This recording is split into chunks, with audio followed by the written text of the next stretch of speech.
Dans l'épisode du 6 mars d'Un si grand soleil, Sabine et Johanna se retrouvent au sauvage pour parler de Claudine. Si au départ l'avocate ne veut rien dire pour ne pas mettre son amie dans une situation délicate avec sa mère, elle finit par céder et raconte toute l'histoire du faux témoin et départ du cabinet. Sabine est atterrée et lui conseille de ne parler à son oncle, mais Guillaume est clairement sous le charme de Claudine. Peu après, Johanna se retrouve en réunion au cabinet, une réunion organisée par Claudine qui compte faire sentir à ses collègues qu'elle est aux commandes. Johanna s'agace et quitte la pièce après quelques piques balancées à Claudine qu'elle ne supporte plus. Son oncle vient ensuite la voir dans son bureau pour savoir ce qu'il se passe et l'enjoint à prendre du recul sur la situation, mais Johanna ne décolère pas. L'avocate se rend ensuite au commissariat pour retrouver un client mais a clairement la tête ailleurs. Elle oublie ses documents et est ensuite rattrapée par Yann, qui s'inquiète pour elle.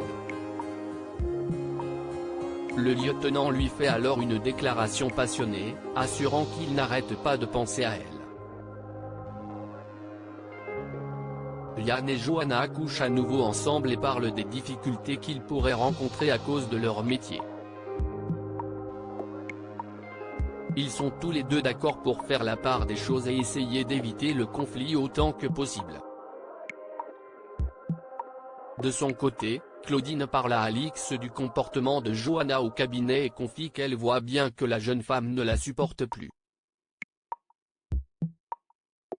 Optimiste, elle reste persuadée que la situation finira par se tasser.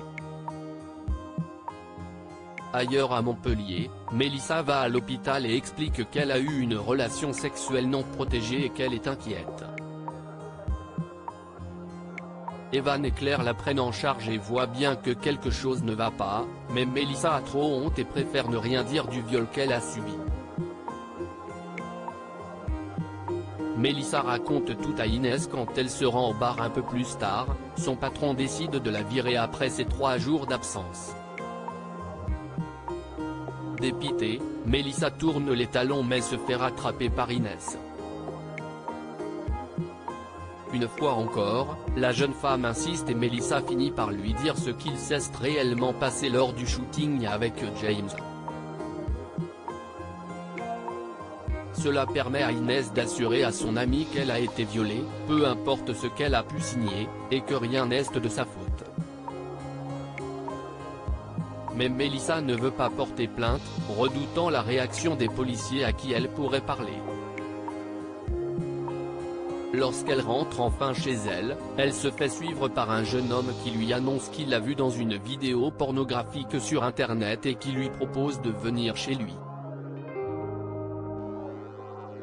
Mélissa l'envoie balader et, une fois chez elle, découvre après des recherches que James a posté la vidéo des violeurs qui l'ont agressée.